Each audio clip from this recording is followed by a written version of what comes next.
This channel does not promote any violent, harmful, or illegal activities. All content provided by this channel is meant for an educational purpose only. Virupaksha বিশ্বাস এই মুহূর্তে সিজিওতে রয়েছে, CBI জিজ্ঞাসাবাদ করছে অভিজ্ঞদের, তাকেও নাকি CBI ডেকে পাঠিয়েছে সূত্র বলছে। কিন্তু তাদের মাথায় কার হাত? অনেকেই দাবি করেন তাদের গডফাদার নাকি সন্দীপ ঘোষ। সন্দীপের আরো একটা কীর্তি, আরো একটা নথি আমাদের মাথায় আমাদের কাছে এসে পৌঁছে যায়। চট করে দেখাবো, দেখুন কার প্রশ্রয় দণ্ডদণ্ড প্রতাপ সন্দীপ ঘোষ, কার প্রশ্রয় দণ্ডদণ্ড প্রতাপ স্বাস্থ্য ভবনের অস্বস্তি বাড়িয়ে নতুন নথি টিভি9 বাংলার হাতে। আবারও বলছি, আমাদের কাছে নথি এসে পৌঁছেছে, আমরা কোনো সূত্রের মারফত এই খবর দিচ্ছি না। ন্যাশনাল মেডিকেলে এমএসবিবি থাকাকালীনই অনিয়মের অভিযোগ এই সন্দীপের বিরুদ্ধে। মাসকট স্পিন কন্ট্রোল ল্যাবের পরীক্ষায় এটি প্রমাণিত। কেয়াসেট আলোপেক্স পেন্টা অ্যাক্টিভ নতুন চুল গজাতে সাহায্য করে, চুল পড়া বন্ধ করে। Keya Seth Alopex penta active 10 hair fall প্রবলেমের একমাত্র সলিউশন। স্বাস্থ্য ভবন সূত্রে খবর, তদন্ত কমিটি গঠন হলেও একটা বৈঠক পর্যন্ত সেই তদন্ত কমিটি করেনি। আবারও বলছি, সন্দীপের বিরুদ্ধে, সন্দীপ যখন ন্যাশনাল মেডিকেলে এমএসবিপি তখনই তার বিরুদ্ধে মুড়িমুড়কির মতন অভিযোগ উঠেছে। স্বাস্থ্য ভবন তদন্ত কমিটি গঠনও করেছিল, কিন্তু তদন্ত কমিটি গঠন হয়েছে নামেই। তদন্ত কমিটি কিন্তু এখনো পর্যন্ত একটাও বৈঠক করেনি। বুঝতেই পারছেন কতটা প্রভাবশালী এই সন্দীপ ঘোষ। আর এখানেই প্রশ্ন উঠছে, সন্দীপের মাথায় কার হাত ছিল? সৌরভ রয়েছেন আমাদের সঙ্গে, আমাদের সহকর্মী সৌরভ। কমিটি গঠন হয়েছে কিন্তু কমিটি বৈঠক করেনি, মানে সদিচ্ছা যে ছিল না এটা খুব পরিষ্কার।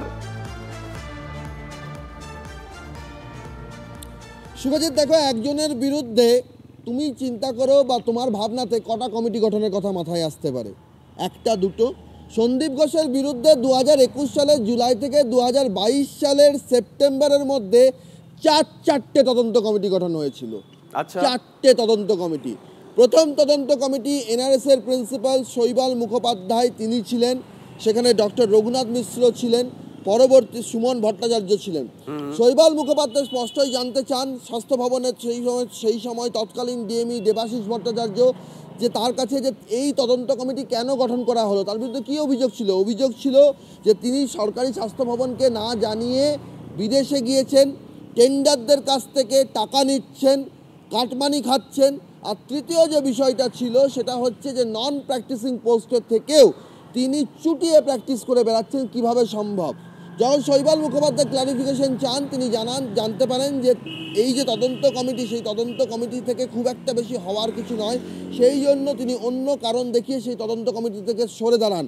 রঘুনাথ মিশ্র তদন্ত কমিটির মাথায় হন, তার নিচস্থনে দুজনকে রাখা হয়। সেই দুজন কর্মচারী জানান তারাও এই তদন্ত কমিটির পার্ট হতে চান না, তারাও সরে যান। পরবর্তী ক্ষেত্রে অ্যাডিশনাল ডিএমই পোস্টে একজন ছিলেন, তাকে মাথায় রেখে একটা তদন্ত কমিটি হয় এবং সেখানেও রঘুনাথ মিশ্র ছিলেন। সেই কমিটিও ফাংশনাল হয়নি। এরপর এখন যিনি ভারপ্রাপ্ত ডিএমই অনিরুদ্ধ নিয়োগী, কলকাতা মেডিকেল কলেজের প্রিন্সিপাল এখন ইন্দ্রনীল বিশ্বাস, এবং রঘুনাথ মিশ্র যিনি এখন রিটায়ার অবসর নিয়েছেন, তিনি ছিলেন। এবং তারা মিলে যে কমিটি গঠন করে, স্বাস্থ্য ভবন তাদের কাছে কোনো নথি পেশই করতে পারেনি যার ভিত্তিতে সন্দীপ ঘোষের বিরুদ্ধে ব্যবস্থা নেওয়া সম্ভব। শুধু একটা বেনামি চিঠি ধরিয়ে বলা হয়েছিল তদন্ত করুন, তার যা ফল হওয়ার তাই হয়েছে। চারটে কমিটি 2021 সাল থেকে 2022 সালের মধ্যে সন্দীপ ঘোষের বিরুদ্ধে যদি ব্যবস্থা নেওয়া যেত, যদি স্বাস্থ্য ভবন আন্তরিক হতেন, যদি তৎকালীন ডিএমই দেবাশিস ভট্টাচার্য আন্তরিক হতেন, তাহলে আজকে তিলোত্তমার এই পরিণতি হতো না। রঘুনাথ মিশ্র, তার সঙ্গে তুমি কথা বলেছিলে, তিনি কি বলেছেন শোনাই, তারপরে আসবো তোমার কাছে আবারও।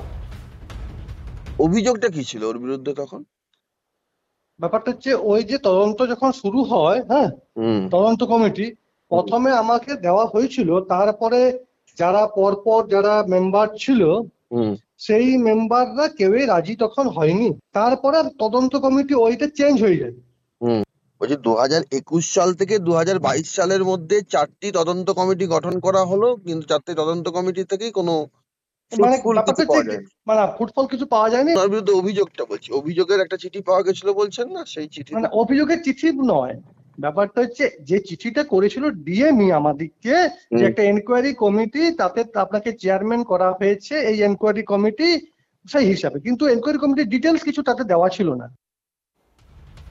সৌরভ রয়েছেন আমাদের সঙ্গে, আমাদের সহকর্মী সৌরভ। অভিযোগটা কারা করছে? কোনো আমজনতা নয়, বিভাগীয় প্রধানরা, তাদের অভিযোগকে পর্যন্ত গুরুত্ব দিয়ে দেখা হয়নি। সৌরভ।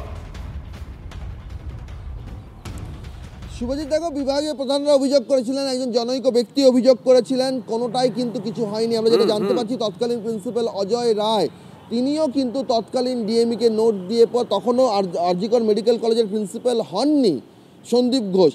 সেই সময় তৎকালীন ন্যাশনাল মেডিকেল কলেজের যিনি প্রিন্সিপাল ছিলেন তিনি স্বাস্থ্য ভবনে অভিযোগ করেছিলেন, সেটার কোনো এগোয়নি, সেই ভিজিলেন্সে কোনো কাজ হয়নি। কারণ যে কাউকে প্রিন্সিপাল করার আগে একটা কোয়ারি আসে যে তার বিরুদ্ধে ভিজিলেন্সে কোনো অভিযোগ রয়েছে কিনা।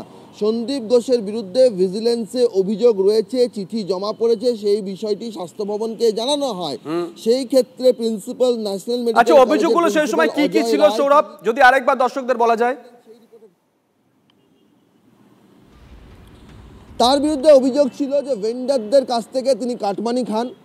তার বিরুদ্ধে অভিযোগ ছিল তিনি নন প্র্যাকটিসিং টিচিং পোস্টে থেকেও তিনি প্র্যাকটিস করেন।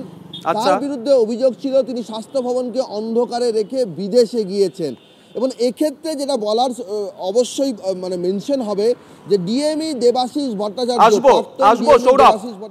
সঙ্গে থাকো চিকিৎসক সংগঠনের নেতা ডক্টর মানস গুমটার সঙ্গে আমরা যোগাযোগ করেছি। ডক্টর গুমটা, শুভজিৎ রয়েছে, আপনি তো নিশ্চয়ই শুনলেন যখন এমএসবিপি ছিলেন চিত্তরঞ্জনের ন্যাশনাল মেডিকেলের এই সন্দীপ বাবু, তখন তার বিরুদ্ধে মুড়িমুড়কির মতন অভিযোগ উঠেছে। 4-4টে তদন্ত কমিটি গঠন করা হয়েছে 21 থেকে 22-এর মধ্যে, কিন্তু তদন্ত কমিটি গঠন করা হয়েছে, তারা বৈঠকেও বসেনি, কোনো ব্যবস্থাও নেয়নি। দেখুন, এটা মানে আমাদের কাছে এখন আর কোনো অস্বাভাবিক ব্যাপার বলে মনে হচ্ছে না। আমরা প্রথম থেকেই বলে আসছি যে যে ঘটনা ঘটেছে আরজি করে, এটা কোনো আইসোলেটেড বিচ্ছিন্ন ঘটনা নয়, এটা একটা প্রাতিষ্ঠানিক হত্যা, প্রাতিষ্ঠানিক ক্রাইম। এবং এর মধ্যে জড়িয়ে আছে শুধু সন্দীপ ঘোষ এই নামটা নয়, তাকে আমরা এখন আর ডাক্তার বলছি না, বলতে ইচ্ছেও করে না, ঘৃণা হয়, লজ্জা করে। তার সঙ্গে আরো অসংখ্য মানুষ। এবং যবে উনি ওই ন্যাশনাল মেডিকেল কলেজে গিয়েছিলেন, এমএসভিপি ছিলেন, তখন তার বিরুদ্ধে বেশ কিছু এরকম আর্থিক অনিয়মের কথা তুলে অভিযোগ হয়েছিল বলেই আমরা শুনেছিলাম। সাম্প্রতিক সময়ে একটি খবরের কাগজে আসে এই বিষয়টা যে যারা এই অভিযোগ করেছিলেন তাদেরকে নানা জায়গাতে বদলি হতে হয়েছিল। ফলে এই ঘটনা যে এখনকার ঘটনা, শুধু আরজি করের ঘটনা, ওই বিশেষ ব্যক্তি যে মানে শুধু আরজি করে যাওয়ার পরই নানা রকম অন্যায় করছেন এরকমটা নয়। যখন ন্যাশনাল মেডিকেল কলেজে ছিলেন তখনও উনি করেছিলেন। কিন্তু সবচেয়ে দুঃখের বিষয়, সবচেয়ে আশ্চর্যের বিষয় যে এই সমস্ত কিছু স্বাস্থ্য দপ্তর যারা আছেন, ডিএমই বা সচিব যারা আছেন, তারা জানা সত্ত্বেও কেন তদন্ত করেনি, কেন তদন্ত করেনি, কেন ব্যবস্থা নেয়নি, তার দায়, তার জবাব কিন্তু তাদেরকে দিতে হবে। তাই জুনিয়র ডাক্তাররা যেমন ওই স্বাস্থ্য ভবন অভিযানে গিয়েছিল, আমরা নানা বিষয়, এই ধরনের অনৈতিক যে বিষয় আসছে সেটা জানতে সোমবার দিন সিনিয়র ডাক্তারদের পক্ষ থেকে জয়েন্ট প্ল্যাটফর্ম অফ ডক্টরস কিন্তু আবার সোমবার দিন যাবে ওই স্বাস্থ্য দপ্তরের সচিবের কাছে। কিন্তু আমরা জানতে চাইবো যে এগুলো জানা সত্ত্বেও কেন আপনারা চোখ বন্ধ করে, কান বন্ধ করে বসেছিলেন। নজর থাকবে। অসংখ্য ধন্যবাদ আপনাকে। আবার বলছি, সন্দীপ ঘোষ তার বিরুদ্ধে অভিযোগই প্রথম উঠলো না, মুড়িমুড়কির মতন অভিযোগ উঠেছে। এখন প্রশ্ন হচ্ছে, যদি তার বিরুদ্ধে আগে অভিযোগ ওঠার ব্যবস্থা স্বাস্থ্য ভবন নিয়ে থাকতো, মানে তখন যিনি ছিলেন স্বাস্থ্য শিক্ষা অধিকর্তা বা স্বাস্থ্য অধিকর্তা বা স্বাস্থ্য সচিব, তাহলে কি আজকে সন্দীপ ঘোষের এই পরিণতি হতো? নাকি ডাক্তারদের আজকেও দিনের পর দিন, রাতের পর রাত স্বাস্থ্য ভবনের সামনে ধর্ণা দিয়ে পড়ে থাকতে হতো? প্রশ্ন কিন্তু তাদের উদ্দেশ্যে উঠছে, তখন যারা স্বাস্থ্য ভবনের মাথায় বসেছিলেন।